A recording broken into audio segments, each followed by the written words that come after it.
Mi madre en algún momento se entrevistó con él y le mostró la foto del agresor y le mostró la foto mía. Y la víctima le dijo: señora, su hijo es inocente, no tiene nada que ver, pero la fiscalía me tiene amenazado. Y yo no puedo retratarme porque dicen que si yo me retracto, el señor que está en la cárcel sale y que yo voy para adentro. Entonces yo no me puedo retratar de eso. Esto es Latente, lo humano detrás de las rejas. Hernando, primero darte las gracias por la oportunidad, por darme la confianza de contar tu historia y lo que ha sido tu vida desde que estás privado de la libertad. Como te dije desde el principio, cualquier cosa a la que no quieras hablar, pues no lo vamos a tocar. Y yo feliz de tenerte aquí. Para mí es un placer estar acá.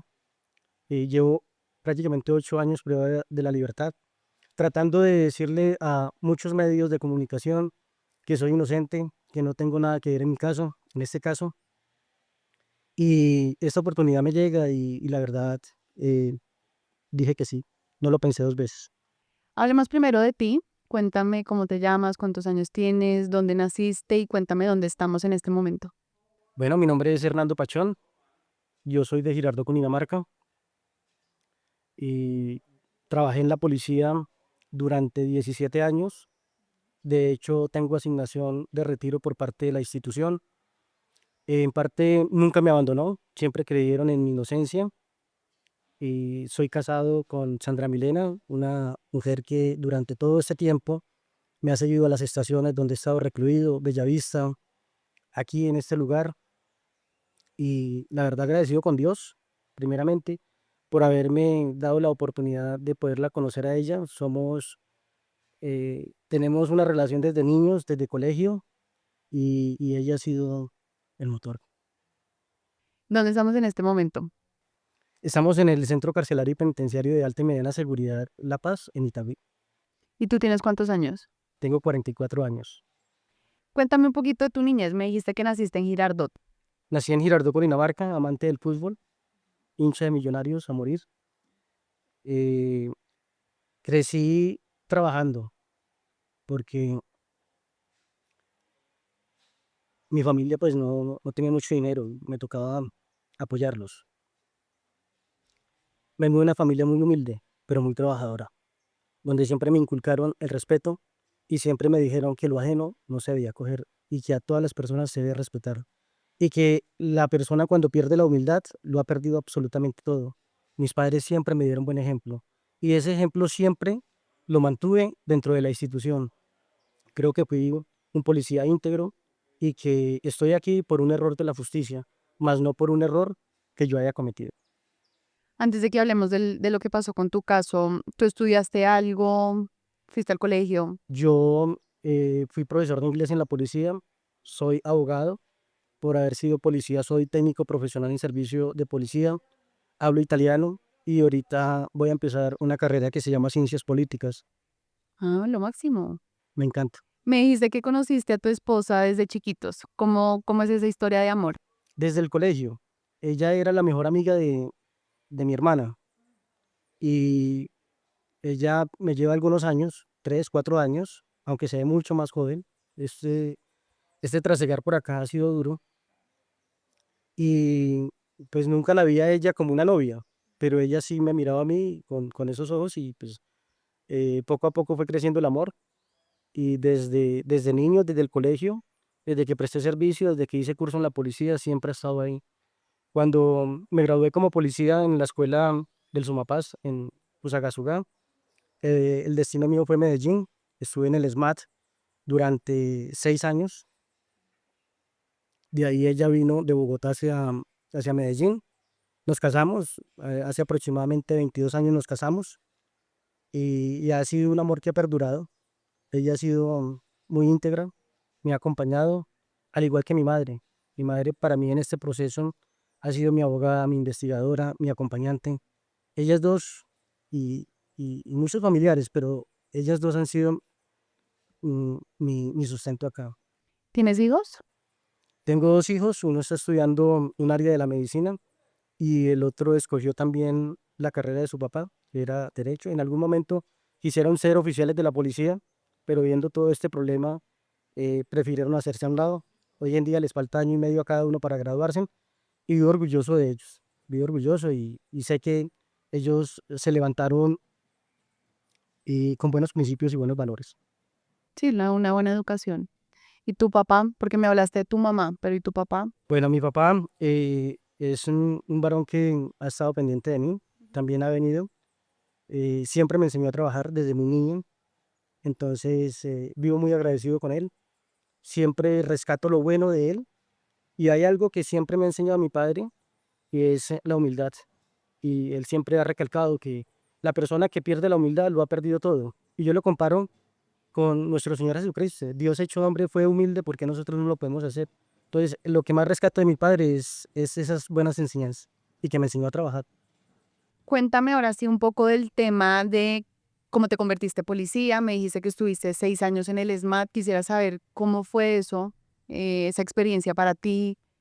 Hablemos un poco como de tu carrera como policía. Bueno, yo primero presté servicio.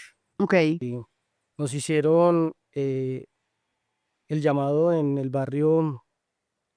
un barrio muy cercano al distrito 10 de policía de Girardot, no recuerdo el nombre, hace muchos años no voy, y estaba en el lado del ejército. Y mi mamá fue y me sacó con un agente de policía que porque ella quería que yo prestara en la policía. Entonces salí muy rojo, me dio mucha pena, mucha vergüenza. Presté servicio en la policía y poco a poco me fui enamorando de la institución. La institución es una institución hermosa, o sea, nada que reprocharle a ella. Quizás algunas personas no la sepan administrar, pero la policía es una institución muy bonita, es hermosa. Y desde ahí que presté servicio eh, animando, me fui animando y empecé a ahorrar lo que me pagaban en ese entonces como auxiliar y fui haciendo el colchoncito de dinero para poder ir a hacer el curso. El curso lo hice en la provincia del Sumapaz, así se llamaba en ese entonces, hoy en día cambió, tiene otro nombre, no recuerdo. Y de allí salí como patrullero en el año 2003 y de ahí vine hacia Medellín, el SMAT. La verdad no me gustó, ¿por qué? porque el SMAT es un grupo que tiene que hacer el trabajo, o sea, el trabajo que mucha gente no lo quiere hacer, pero que le corresponde hacerlo. Y yo he sido más de ser comunitario, de hablar con la gente, no de irla a desalojar. Y hay cosas que parten el alma porque cuando uno va y cuando uno ve niños, una madre soltera, cuando uno ve que los niños se agarran a las piernas de su madre, lloran, y uno estar ahí mirando ese desalojo, pues para uno no es fácil, porque es que yo no vengo de cuna rica, yo no soy de padres millonarios, yo vengo de abajo, y todo eso hace que poco a poco no me gustara estar en este grupo. Sin embargo, es muy difícil salir, siempre pedí salir, pero nunca fue fácil. Y cuando salí, estuve en la vigilancia, estuve haciendo trabajo comunitario, trabajé con fundaciones, y la pasaba súper rico. Yo siempre dije que en la policía yo no trabajé, porque todo aquel que ama lo que hace nunca trabaja. Y yo amaba ser policía. Yo amaba salir, conversar con la gente, amaba hacer eventos con los niños. Eso era intrínseco mío, o sea, yo amo hacer eso. Y cuando estaba en el SMAP, pues no tenía la oportunidad. Y desafortunadamente estando en la vigilancia fue que me pasó esta situación. ¿Cómo lograste salirte del SBAT? Pues cada año, cada 2 años se hacen peticiones y se hacen cambios, pero nosotros éramos 150 y por lo general salían 30, 25 y casi siempre me dejaban a mí ahí. Y yo le pedí a Dios que me sacara y gracias a Dios pues no vivo desagradecido con el SMAT para nada. Aprendí muchas cosas. Por eso te digo que yo siempre rescato lo bueno y desecho un poco lo malo. Agradecido porque me formé como policía, conocí y yo creo que más de la mitad de Colombia porque el grupo se anda por todo a nivel nacional y más en ese entonces donde no existía sino Bogotá y Cali. Y nosotros reabrimos el SMAT en el año 2003 y feliz de haber estado allí, pero la verdad no me sentí muy cómodo. Ok. Entonces sales del SMAT, empiezas con tu labor de vigilancia. ¿Y qué pasa? O sea, porque digamos, ¿en qué momento tu vida cambia drásticamente y empieza, digamos, como este calvario que has tenido que vivir? Desafortunadamente, la fiscalía trabaja por tres situaciones y eso todo el mundo lo conoce. Trabaja por cifras, por números y estadísticas. Usted va a la fiscalía a averiguar por un familiar y te dejan ingresar y te quitan todo. Celular, si tienes alguna grabadora, si tienes algo, te lo quitan. Y el abogado y mis familiares, en este caso mi madre, ha subido a hablar con los fiscales que en algún momento conllevaron el caso, o que conllevan el caso porque tengo denunciado a varias personas. Y lo que le dicen allá es que sí, que yo soy inocente, pero que ellos son el ente acusador y que ese es el trabajo sucio que hacen ellos. No hay forma de grabar, no hay forma de tener testigos, siempre dejan de entrar una sola persona. Y eso es lo que nos está matando. Por eso las cárceles están llenas de personas, porque siempre van a trabajar por cifras, números y estadísticas, como también lo hace la policía, como también lo hace el ejército, como lo hace el CTI. Y no nos importa un caso real y verdadero donde se haga justicia, sino que es todo lo contrario. Buscan es el número, la estadística. Así usted sea inocente. Eso es lo que duele, porque muchas personas no deberían estar en esos lugares, pero a raíz de esa situación con la fiscalía es que se viene presentando tantos falsos positivos judiciales materializados con la fiscalía y eso finaliza en cárcel para muchas personas inocentes. Tú me dices que, para entender un poquito y contextualizar, tú eras comandante en una estación de policía, En un CAI, en un CAI. el CAI periférico de la Sierra. Listo. ¿Qué pasó? O sea, ¿por qué a ti te está culpando la fiscalía y por qué te condenaron por tortura? ¿Qué pasó en ese CAI? Lo que debemos de manifestar primero es que nosotros como comandantes de CAI siempre vamos a firmar la primera línea del renglón de todas las personas que están en turno y la última, ¿Eso qué significa? que es la hoja de servicio donde yo siempre tengo que estar. Yo aparecía en los 4 turnos por ser comandante. ¿Cuál es la única razón donde me excluye a mí el servicio? La entrega de mi arma, porque ningún policía va a salir a la calle sin arma. Entonces los hechos ocurrieron el 7 de octubre del año 2017 y para esa fecha yo bajé del CAI y entregué mi armamento a las 6:30 y los hechos ocurrieron a las 18:30. Después me fui a estudiar, a hacer una pedagogía de inglés. Entregué mi moto en un parqueadero, de eso hay registro, del ingreso y la salida, y también hay registro de las clases que yo recibí en su momento. La fiscalía me incautó el celular y misteriosamente aparecen las celdas de ubicación del celular de, perdón, eso fue el 3 de octubre, aparecen las celdas del 2 de octubre del 2017 y aparecen las celdas del 4 y el 5, pero las celdas del 3 de octubre del 2017 fueron borradas del sistema y eso solamente lo pudo haber hecho la fiscalía. Ok, pero entonces para entender un poquito mejor, tú ese día saliste del CAI y entregaste tu arma, es decir, en las anotaciones, como me estabas explicando, digamos, oficialmente tú no te encontrabas en el CAI. No, salí del CAI, fui, entregué armamento a la estación de policía de Villahermosa y está el registro de que efectivamente a las 18:30, es decir, 6:30, había entregado mi armamento. Eso hace que yo esté por fuera del servicio. Y mientras tú no estabas en el CAI, ¿qué pasó en ese CAI? Bueno, dice la fiscalía que en el sector de Tres Esquinas estaban haciendo una especie de puesto de control y una motocicleta manejada por el señor se escabulló evitando el control que tenía la policía allí, los policiales. Los policías lo alcanzaron, llamaron una camioneta, lo llevaron para la estación y allí dice que lo golpearon, arrojando con ello una incapacidad por su EPS de 5 días y por medicina legal 10 días. Por eso hay 5 personas más conmigo condenadas casi a 17 años por algo que la verdad no vale la pena. O sea, si tú te pones en contexto, ¿cómo es posible que una persona que tenga 5 días de incapacidad pueda otra persona pagar por ese daño 17 años? Ahora, más cuando usted ni siquiera estaba en ese lugar, es duro. Esa persona murió en el CAI? No. eh, Él colocó la denuncia al día siguiente en la madrugada y hubo una violación al debido proceso porque no hicieron el reconocimiento en fila de personas, sino que hicieron un reconocimiento fotográfico. Y en la ampliación de la denuncia, el señor manifiesta que es mejor que ellos, que él pueda verlos frente a frente porque él se puede equivocar.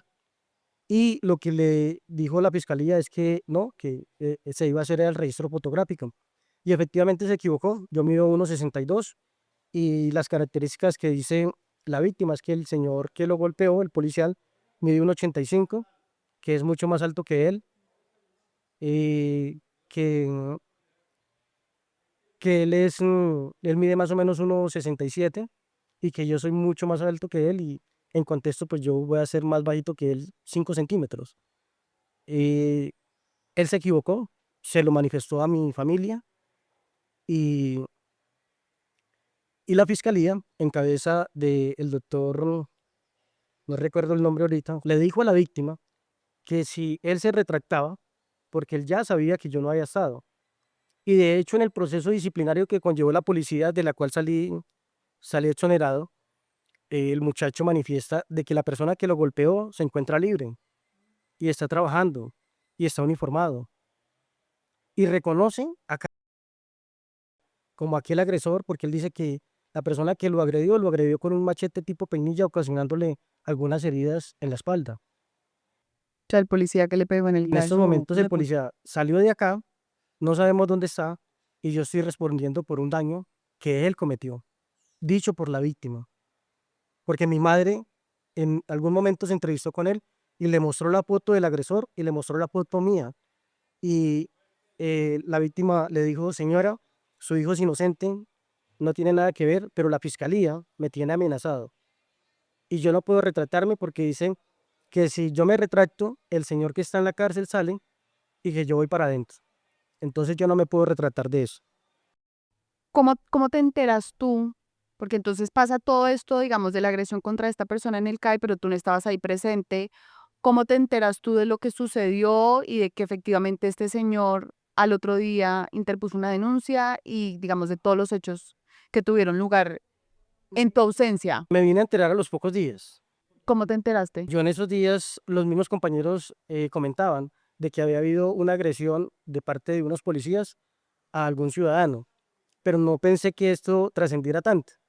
De hecho, yo sabía que no estaba siendo investigado porque si usted no está en un lugar donde pasaron algunos hechos, pues usted dice, yo no estoy, yo no respondo, no me están investigando.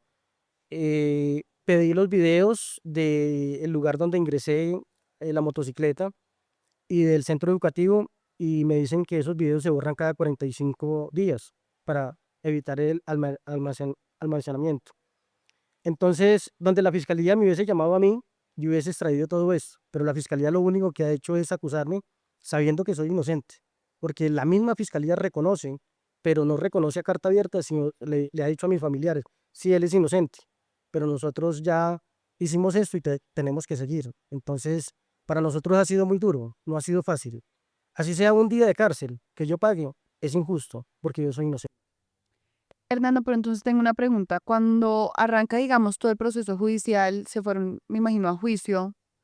Ahí la fiscalía tuvo que haber presentado sus pruebas y supongo que tú también tuviste la oportunidad de presentar lo que esto, digamos, cualquier elemento probatorio que tuvieras a tu alcance para probar esa inocencia tuya.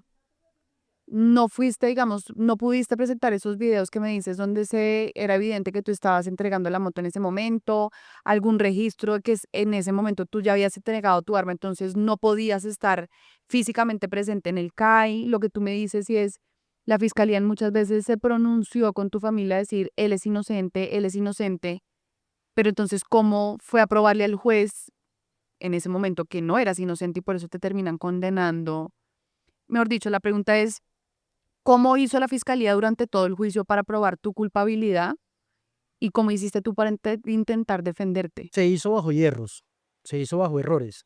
Aquí cometieron errores la Fiscalía, el Ministerio Público, la Defensa y también, lógicamente, el juez segundo penal del circuito especializado, que en estos momentos está denunciado. Primero que todo, Nosotros en preliminares y también en la audiencia de acusación, nosotros destapamos las pruebas que teníamos, algunas, como el libro Control Armado, es el único que evidencia si usted está en servicio o no. También teníamos el registro del ingreso de la motocicleta al parqueadero y la salida. Se llevó al señor que administraba el parqueadero para que él pudiera manifestar que yo sí había ingresado y que ahí estaba el registro, porque siempre me quedaba algunos minuticos hablando con él e hice una amistad con él. Tengo también el registro de asistencia de, del centro educativo donde asistí y desafortunadamente todas esas pruebas las tacharon de falsas, porque en la asistencia hay como una pequeña tacha, entonces se pegaron de eso se hacía manualmente. El ingreso y la salida no lo tomaron como prueba y cuando se llevó al señor, el juez manifestó que estaba muy bien preparado para decir mentiras. ¿Qué más se podría tener? La víctima. Lo de disciplina. Disciplina se le ha exonerado porque la misma víctima puede decir que el que le había pegado estaba afuera, no estaba encerrado, no estaba capturado.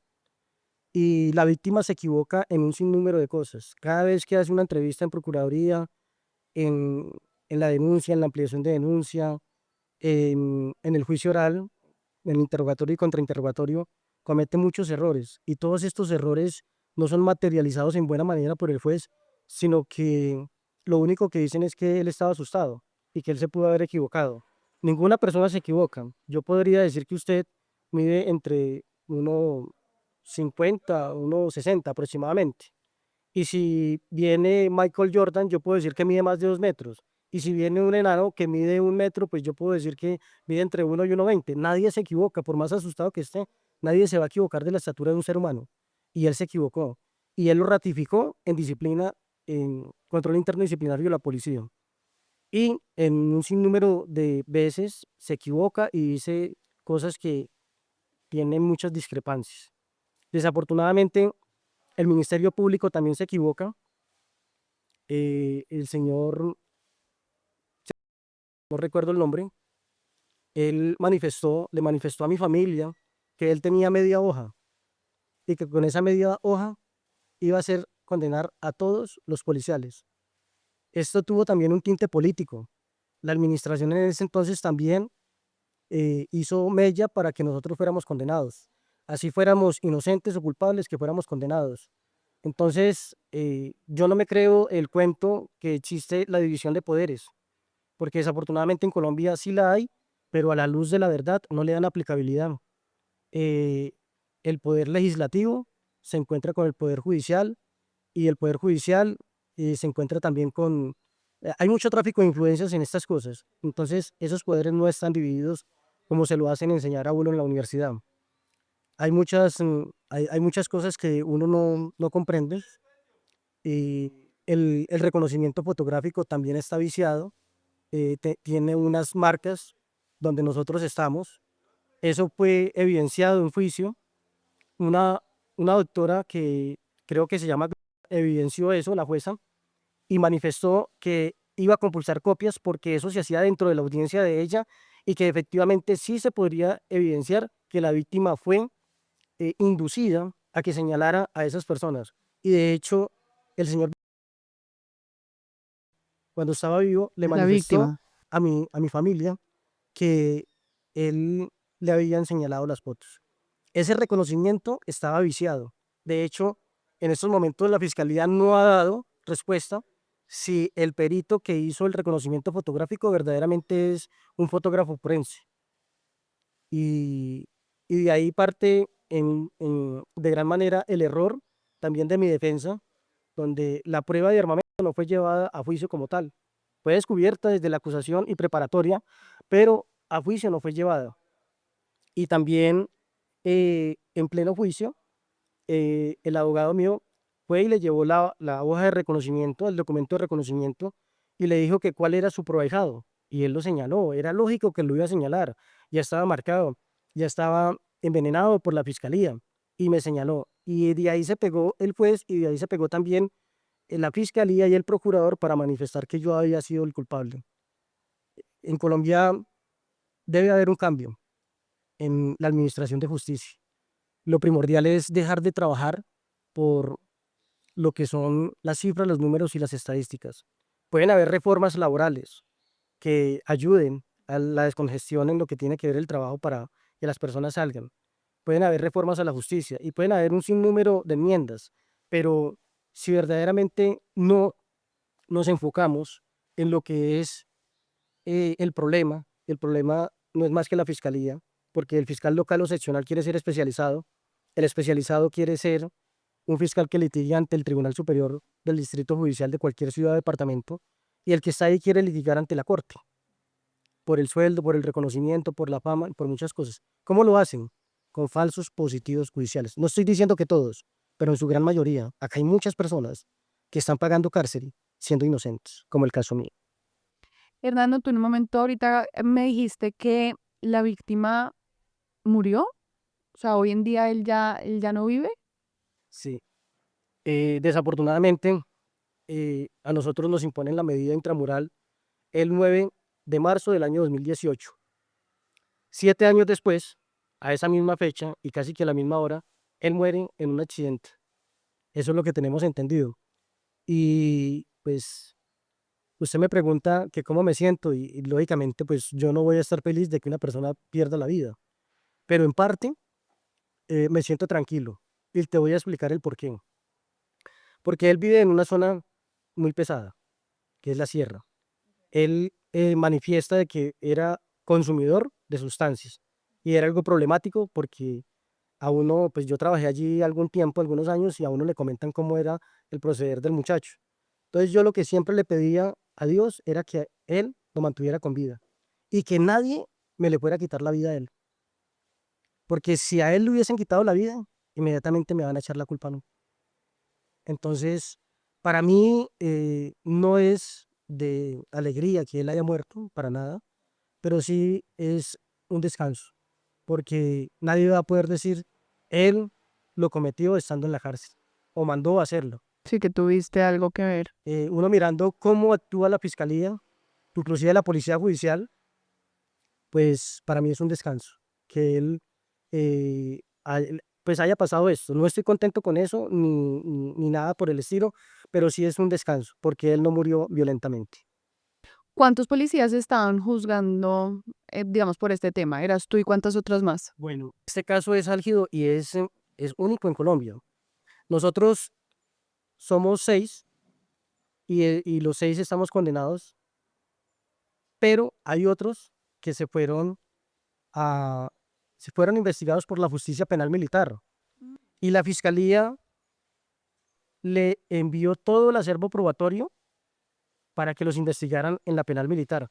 Es el único caso en Colombia donde unos policías los están investigando por la penal militar y los otros policías por la ordinaria, bajo los mismos hechos, con la misma víctima. ¿Por qué?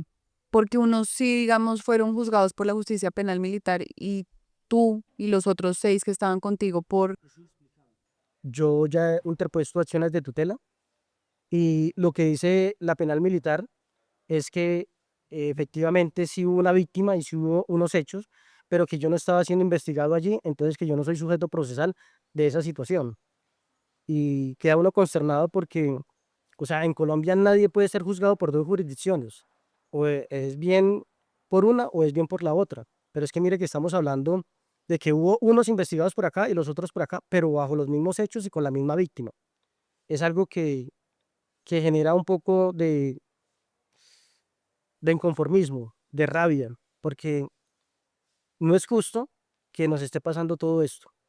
Y lo digo porque la fiscalía también comete el error de no haber entregado todas las pruebas y la defensa tampoco las pidió. A mí me correspondió pedirlas desde acá y me tocó por medio de una acción constitucional de tutela. ¿Cuál es la prueba reina de esta situación que pienso que es la prueba reina? Resulta que Medicina Legal y Ciencia Forenses, que es el ente técnico científico de la Fiscalía, realizó unos estudios con la doctora y el doctor, que son personas expertas bajo el protocolo de Estambul para determinar si una persona fue torturada o no. Y resulta que la fiscalía nunca entregó eso y me dijo que yo no tenía derecho a tener esos documentos.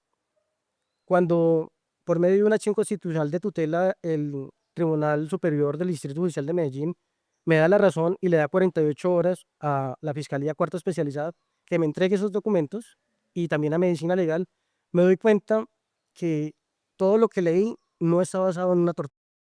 Y abajo dice conclusiones. Si nos damos cuenta, las conclusiones es el estudio de varias situaciones que arrojan un resultado. Y ese resultado, como primer tema, dice lesiones personales. No hubo tortura. Sí te quería preguntar por eso, porque sin entender muy bien, digamos, cuál fue el daño físico que le hicieron a esta persona, pero estamos hablando de una incapacidad de 5 días, uno hubiera quizás pensado que estamos ante un caso de lesiones personales. Y que son conciliables. Exacto, ya cuando tú hablas de un tema de tortura, estamos ante un delito de lesa humanidad, mucho más grave, lógicamente, que un tema de lesiones personales, donde ni siquiera pues tienes beneficios. De las personas que juzgó la justicia penal militar, ¿a ellos también los condenaron o fueron absueltos? Todos estaban absueltos. Y el deber ser era que ustedes también fueran juzgados por la justicia penal militar. Total. Y es que ellos salieron absueltos no porque la justicia penal militar se haya equivocado. Simplemente la víctima fue y cometió los mismos errores que cometió en todo lado.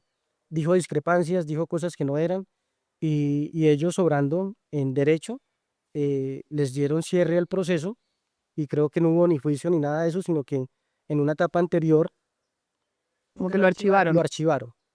Y inclusive en algún momento me entrevisté con una juez penal militar que ya hoy en día es pensionada de la policía o tiene asignación de retiro, y ella me dijo que ella había peleado la competencia, pero cuando yo investigo nunca pelearon ninguna competencia.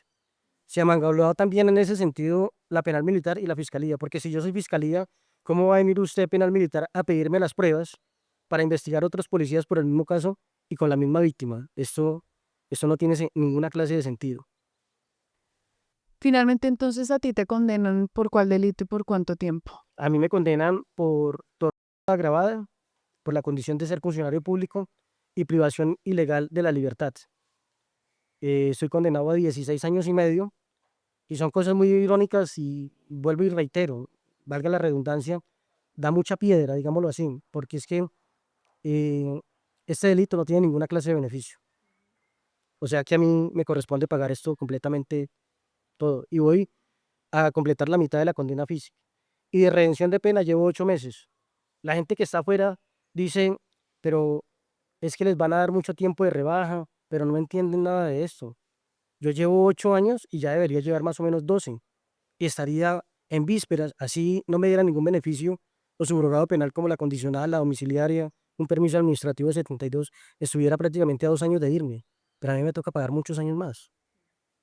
En estos momentos se perdió en primera instancia y en segunda instancia y estamos bajo el recurso extraordinario de casación y estamos esperando que se haga justicia, porque si no, esto toca pagarlo todo. Y si uno se pone a comparar y a ponderar la primera línea, donde ellos fueron condenados no solamente por tortura, sino que también por concierto para delinquir agravado con fines terroristas, y los condenan a 12 años. O sea, prácticamente a mí me condenan a 5 años más de estas personas.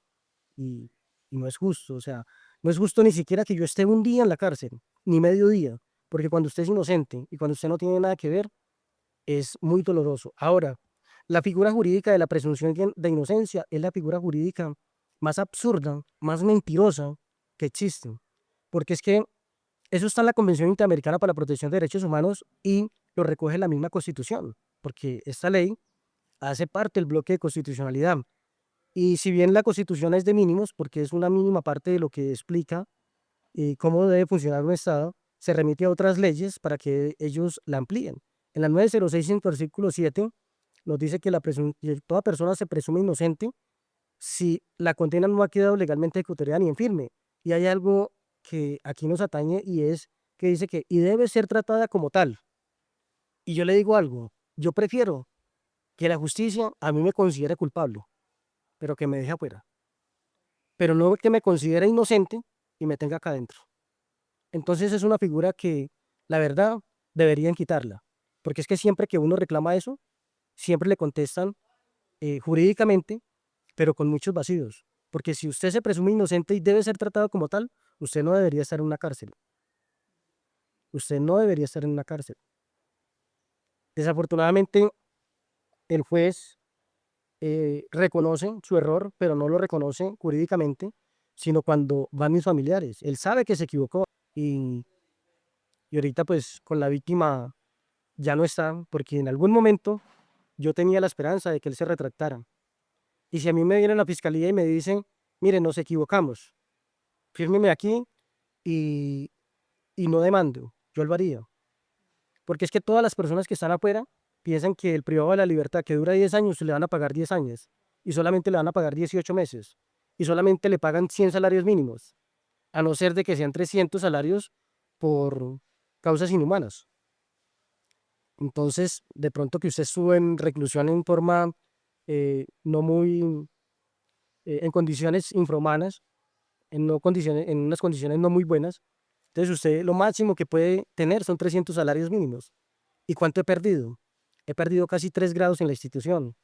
Mi asignación de retiro es como subintendente y no como intendente, teniendo prácticamente todo para hacerlo. Inclusive yo hice curso, tengo todos los requisitos y la policía lo que hizo fue prácticamente degradarme, que en ese sentido sí cometió ese error. Y, y eso no vale la pena, o sea, el estar aquí, la gente afuera dice, demande que usted se va a tapar en la plata, ¿no? Empezando que si usted va a contratar un abogado también te va a cobrar el 30 o el 40%. O sea que todo lo que dicen de esas demandas administrativas, y no solamente eso, sino que se demoran años. No tiene ningún sentido estar aquí siendo inocente. ¿Cómo lo tomó tu familia? Hablemos de tu esposa. ¿Cómo fue para tu esposa em, el momento en el que te condenaron? Nadie lo creyó. Nadie lo creía. Yo llamo a mi esposa y le digo a mi esposa, amor, me capturó la policía, la SIJIN. Y ella me dice, ay, Hernando, pórtese serio, ¿qué necesita? Yo, cielo, yo estoy siendo capturado por la policía. Ella empezó a llorar. Había llevado la motocicleta y llamé al pastor de la iglesia donde yo me congregaba y le dije que viniera por la moto. Y me dijo, ¿usted está hablando en serio? Nadie creía. Cuando uno trabaja en cierta parte que dura un tiempo, la gente te reconoce por tu forma de ser, por cómo tratas a la gente. Y lo que sí estoy seguro es que la gente puede tener la plena seguridad de que yo sería incapaz de torturar a una persona. Que se ha utilizado los medios coercitivos y de la fuerza como policía, es lógico. Se pueden utilizar, se utilizaron en su momento, en muchos procedimientos, pero yo sería capaz de llevar una persona y de pegarle con un machete en su espalda. O sea, no está en mi condición de persona hacerlo. Te condenan y te envían aquí a la cárcel de Itagüí o a dónde fuiste, digamos, dónde fue tu primer lugar de reclusión, estando ya privado de la libertad. Yo estuve en varias estaciones. Ujú. Luego por COVID me dieron la domiciliaria.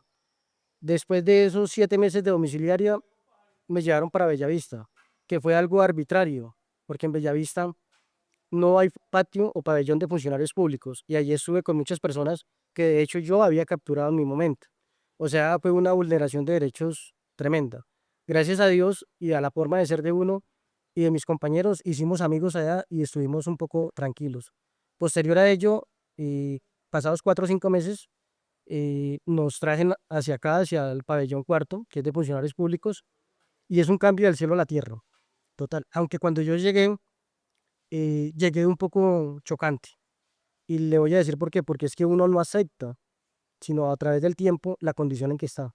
Porque cuando usted no ha cometido ningún error, a usted le pesa estar acá, a usted le pesa lo que come, a usted le pesa las condiciones en que vive, a usted le pesa que esté siendo de pronto conllevaba una requisa, conllevaba cosas que usted no merece. Y lógicamente, pues la institución debe tener también unos protocolos de seguridad y ellos lo hacen. Ya hoy en día entiendo que esa es la vida que me tocó y ellos no tienen la culpa. Antes, pues estoy agradecido primeramente con Dios, también estoy agradecido con mi familia y por estar en este lugar. Es que este lugar es muy diferente a Bellavista. Hablemos de Bellavista, porque me causa curiosidad que me cuentas que cuando llegaste allá no existe el patio para funcionarios públicos y para la gente que no entiende, a veces las cárceles tienen patios específicamente para que estén las personas como tú que eran policías, militares, guardianes del IMPEC, etcétera, porque obviamente corren un peligro mucho más alto si están en un patio con, digamos, con delincuencia común. Pero en Bellavista, pues no estabas en un patio de funcionarios públicos. ¿Cómo fue ese momento? Pues a nosotros nos llevan, nos sacan de una sala de reflexión y nos llevan a ese pabellón Quinton, allí que es Plan Colombia. Y cuando yo entramos más o menos como a las 7 8 de la noche y a mí me dio de todo, porque era un pabellón más o menos de 500 personas y yo entraba con 5 compañeros más. Policías. Era durísimo y cuando amaneció nos abrieron la reja a las 4:30, 5 y yo no quise salir, ¿Del miedo? total. Lo único que me hizo salir fue que en Bellavista tienen un grupo de alabanza y ahí me metí. Y fui poco a poco saliendo un poquito y entendiendo cómo se vivía allí en este lugar, pero no fue fácil. ¿Y en algún momento sentiste que tu vida corrió peligro, digamos, por ejemplo, en ese patio? Porque uno también sabe, digamos, es de común conocimiento que en las cárceles, pues no quieren ni cinco a los policías. Hubo una persona que me dijo que yo lo había capturado y que yo había trabajado en Belén y yo le negué. Yo le dije, no, usted me está confundiendo, hermano, no sé de qué me habla. ¿Usted es policía? Pues ya todo el mundo sabía que éramos policías. Y yo le dije sí. Y para ese entonces éramos policías activos porque la policía nunca nos retiró, sino que todo lo contrario, nos dejó bajo una figura jurídica que se llama suspensión penal. Es decir, que nosotros recibíamos la mitad del sueldo, pero estábamos capturados. No podíamos recibirla completa por el simple hecho de que nosotros estábamos en la condición jurídica que nos encontrábamos. Pero sí, no fue fácil. La verdad no fue fácil porque usted teniendo eh, esa doctrina policial, su forma de hablar, su forma de peluquearse, su forma de caminar, todo lo, lo identifica como un policía. Y ya todo el mundo sabía. Poco a poco nos fuimos ganando la confianza y fuimos tratando de menguar un poco esa situación. Pero sí, esa persona me señaló y me dijo que después yo le comenté que sí, pero no pasó a mayores, gracias a Dios. ¿Y tu esposa y tus hijos iban a visitarte a Bellavista? Fueron una vez, estábamos recién salidos del COVID y allá estuvieron. ¿Y cómo fue eso para ti? Durísimo, es que Bellavista tiene 7 veces más internos que, que esta cárcel. El ingreso es de mayor dificultad, el trato es totalmente diferente. Aquí eh, no es raro ver un interno hablando con un guardián, no de negocios raros, sino hablando como amigos. Entonces, acá tienen una política diferente. Aunque no con ello voy a decir de que todos son buenos y que todos hacen bien su labor, porque en todo lado hay gente mala y hay gente buena, pero siempre voy a rescatar lo bueno. Y lo bueno en estos momentos de estar aquí es que es un pabellón tranquilo, es un pabellón donde hay funcionarios públicos, donde yo en algún momento laboré con ellos, existe el respeto, se prohíbe la pelea, no existen hurtos, es totalmente diferente. Yo le comentaba, estábamos hablando con el equipo que nunca habíamos visto un patio que tuviera tanto verde como el patio en el que estás tú acá. Y sentí que era un patio muy tranquilo, de mucha, digamos, con mucha armonía, a diferencia de lo que uno está acostumbrado a ver, pues en otras cárceles y en otros patios, lógicamente. Yo creo que eso también tiene que ver un poco como lo que tú dices, quizás la formación y la mezcla de delitos, ¿no? Porque finalmente en un patio uno ve, no sé, si hay 500 personas, son 500 seres humanos, 500 delitos, 500 historias, ¿no? Muchas veces es difícil convivir con la esposa o con los hijos, ahora con 500 personas. En estos momentos hay aproximadamente 140 En el patio en el que tú en el estás. pabellón donde nosotros estamos, pero reina el respeto. Todavía nosotros nos dicen mi sargento, nos dicen mi mayor, el grado que tengamos, todavía existe el respeto de saludar, de tratarnos bien entre todos. Es algo totalmente diferente. De pronto se sale uno del contexto de la cárcel. Esta cárcel, ese pabellón tiene zonas verdes. Nos dieron la oportunidad de construir una iglesia interna donde nos podemos reunir, donde ha sido de gran apoyo, donde mucha gente va allí a orar, a comentarnos sus problemas, a ayudarlas también a fortalecerse, porque una cosa es la cárcel física y material y otra cosa es la cárcel espiritual. Y cuando usted logra salir de ese contexto, digámoslo así, este canazo, digámoslo así en esas Mm. palabras contextuales que utilizamos acá, se hace más suave. Esta carga se hace mucho más llevadera. Tú has hablado mucho de Dios. Em, ¿Nunca le has cuestionado, nunca te has preguntado, nunca has quizás puesto en duda la fe que tú tienes de Dios al saber esto que estás viviendo injustamente? ¿O cómo, o qué ha significado Dios para ti? Al principio sí, pero hoy en día solamente tengo palabras de agradecimiento para con Dios. La primera vez que estuve recluido estuve en la Sijín y allí hubo un patrullero que me conocía y me regaló una Biblia. Y yo la Biblia no la abrí al instante, sino al tiempo. Y la primera parte que yo abro es como Isaías 42, 43, versos 5, 6 y 7. Y esa palabra dice que Él me ha traído acá para que abra los ojos de los ciegos y para que saque a las personas de las cárceles. Yo lo cerré y yo me enojé porque yo dije, yo estoy aquí, yo a quién voy a sacar. No me he sacado yo mismo. Y con el tiempo, el Señor me pudo dar el conocimiento como abogado. Y si usted me pregunta en estos momentos cuánta gente he podido sacar gracias al conocimiento que me dio Dios, no sé, porque ya perdí la cuenta. Enseño también cómo radicar sus peticiones a los jueces y, y la labor que yo hago acá es una labor muy bonita, es una labor que me gusta, amo lo que hago, como en algún momento te dije, amaba ser policía, hoy en día amo poder ayudar, está en mí ayudar. Cuéntame ya, porque sé muy bien de lo que tú significas para las personas en el patio y lo mucho que tú los has ayudado. ¿Cómo es un día normal para ti aquí en la cárcel? ¿Te levantas? ¿De qué manera les sirves a las personas que te rodean? Además, digamos, de aprovecharle o sacarle provecho pues a tu conocimiento jurídico, que eso, lógicamente, es de las cosas que más se necesitan en una cárcel.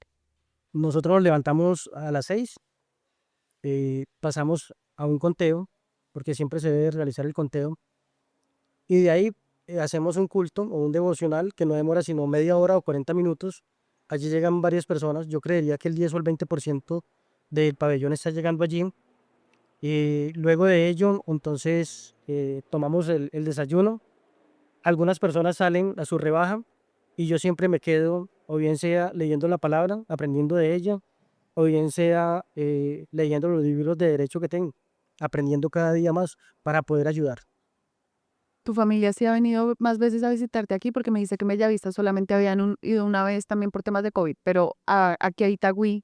Siempre, mi esposa nunca me falla. Cuando no viene es porque o se encuentra enferma, o hace poco que desafortunadamente murió mi suegro, pues le quedaba imposible venir, o cuando yo le digo que no venga para que descanse, porque también el trajín es cansón, no es fácil, y ya lleva casi 8 años en esto, ¿Viene cada 8 días? ¿sí? ¿Y tu mamá? Mi mamá viene cada 3 meses, cada 3 o 4 meses, y entre ellas dos me han ayudado mucho, gracias a Dios primeramente, pero ellas han sido como el sustento, no solamente económico, sino que también espiritualmente me han ayudado mucho. Mi esposa también es, es cristiana y eso pues me da mucha seguridad con ella porque si no me ha dejado y ha estado ahí es porque aún siente algo por mí y lo único que tengo es palabras de agradecimiento para con ella. Dios me puso una mujer que, que ha estado ahí, siempre ha estado ahí, igual que mi mamá. Tus hijos, digamos, ya están en edad de entender todo lo que ha pasado y entiendo que tú en ningún momento les has ocultado la realidad de las cosas, ¿no? Y cómo sucedió todo y que finalmente pues tú estás condenado injustamente.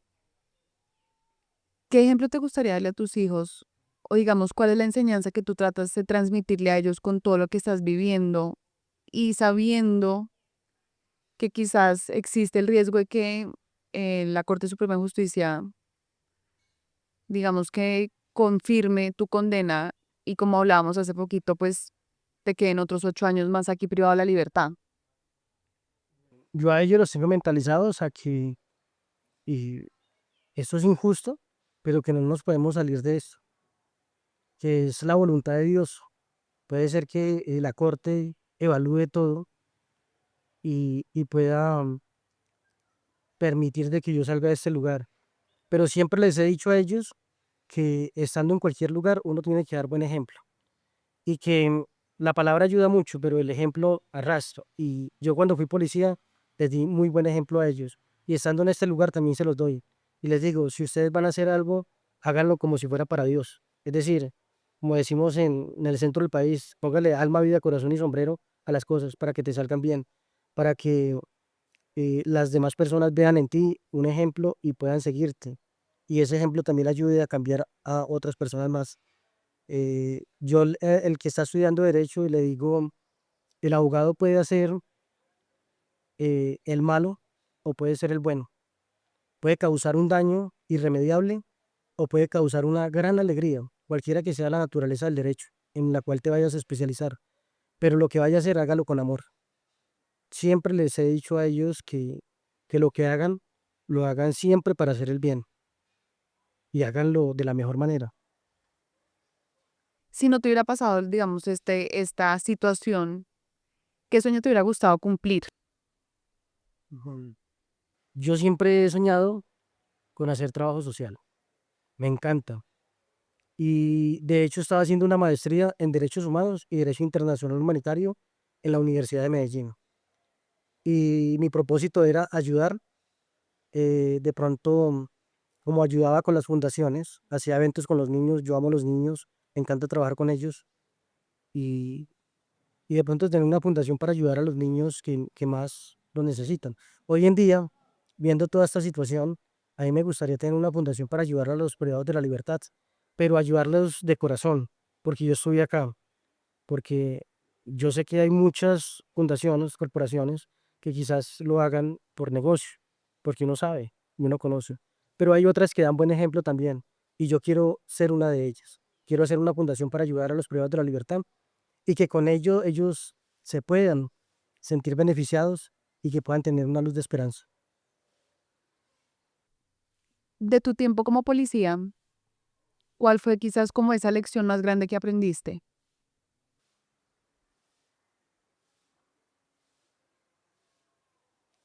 Yo creo que en un desalojo, ¿Por qué?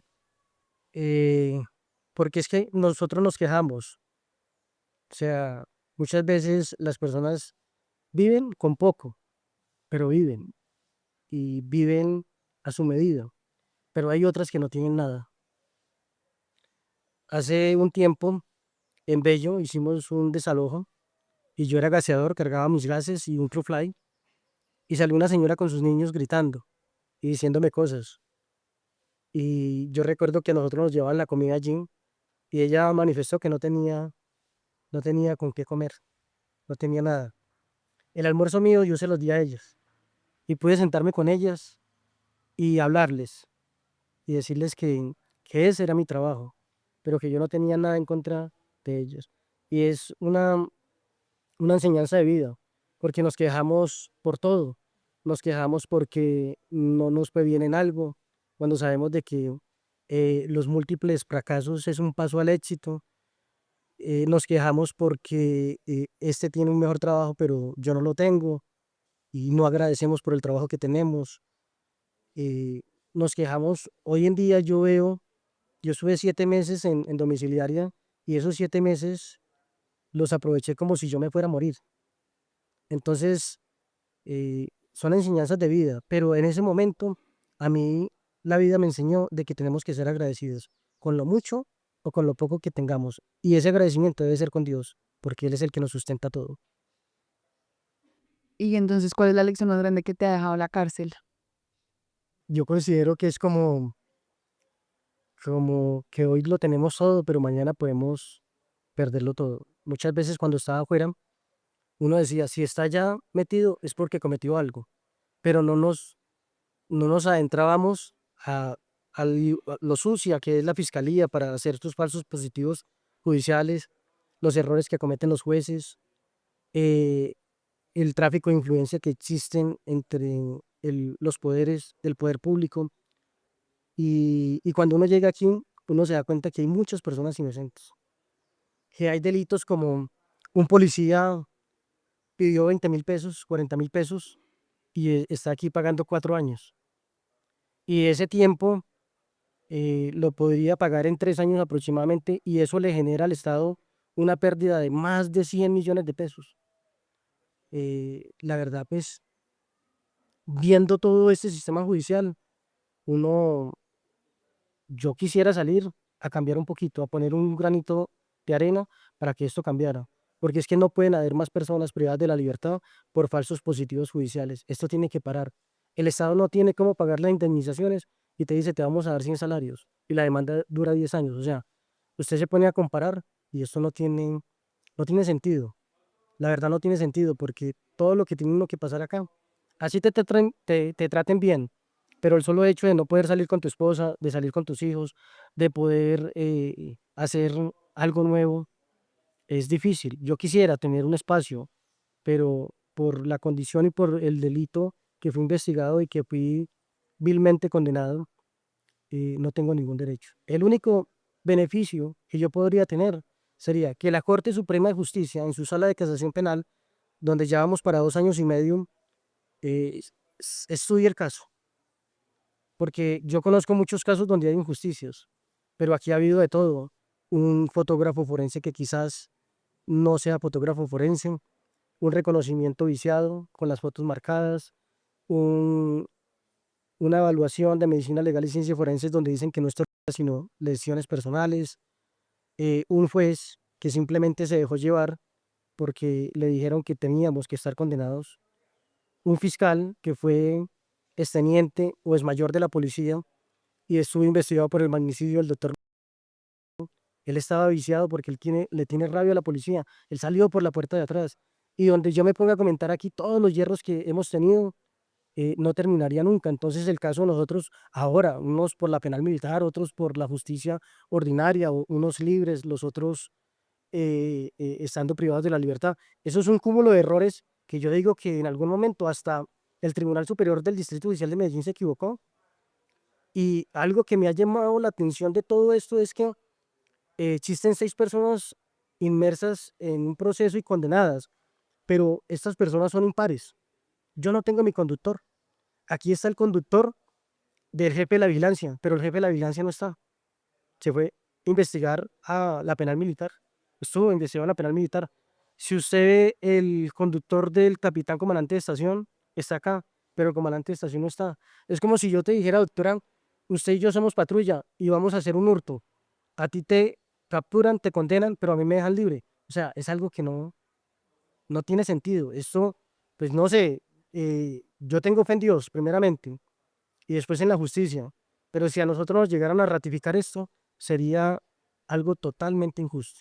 Porque mire todos los errores, o sea, hasta dónde pueden llegar tantos errores y, y el tribunal manifestar de que nosotros todos los 6 estábamos en un puesto de control a 2 cuadras de la estación, cuando no era puesto de control, sino era un registro de personas y estaban 2 patrullas a 27 cuadras de la estación y que nosotros no estábamos juntos. Yo por lo menos estaba estudiando y así esto se va sumando al error y cada vez que va avanzando el proceso, más errores y todos se quieren tapar con la misma cobija.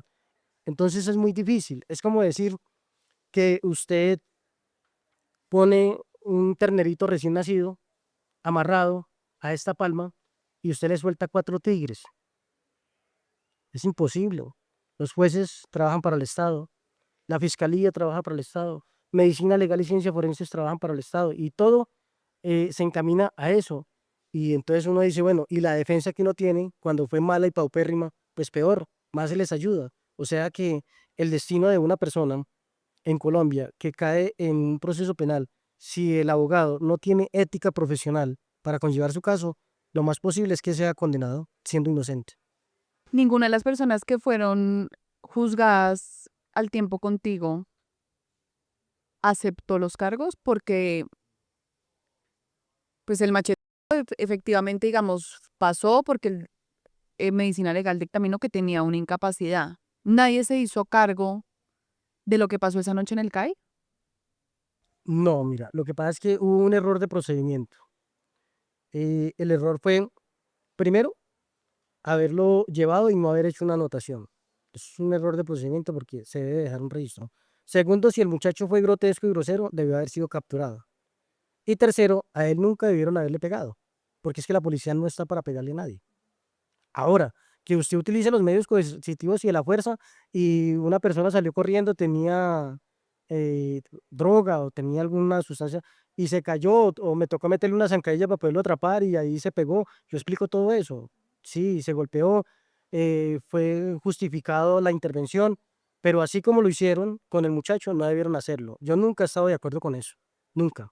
Y gracias a unos policías que cometieron estas conductas, yo estoy acá. Y por eso también el día que salga, quisiera ir a las universidades y enseñar el derecho penitenciario, ir a las estaciones y enseñarle a los muchachos cómo se debe proceder para no caer en esto. Ahora, también me gustaría en algún momento ir a la SIJIN y al CTI y decirles que desafortunadamente están trabajando por cifras, números y estadísticas y el resultado de esto son falsos positivos judiciales. Hay miles de personas inocentes en las cárceles. Pero entonces, digamos, para concluir, los que realmente hicieron el daño, o sea, los policías que sí realmente agredieron a esta persona, nunca los condenaron. Pues yo no puedo decir con exactitud quiénes son, pero sí tengo claro uno de ellos, porque la víctima en su momento le manifestó a mi mamá, me dijo, este sí me golpeó y este fue el que me golpeó con el machete, Y ese no estaba en el grupo ¿no? que te juzgó a Ni ti, siquiera en la penal ni la militar, penal militar. ni siquiera en disciplina y ni siquiera en la ordinaria. Entonces, mire que esto ha sido, la verdad, ha sido muy injusto. Personas que se retiraron, que uno empieza a pensar, bueno, ¿por qué se retiraron después de esto? Personas que se fueron para otro país. Entonces uno empieza a decir, bueno, ¿qué está pasando con esto? ¿Por qué yo tengo que irme de una ciudad? ¿Por qué yo tengo que pedir traslado? ¿Por qué tengo que irme de Colombia? Empieza uno a hacer sus conjeturas.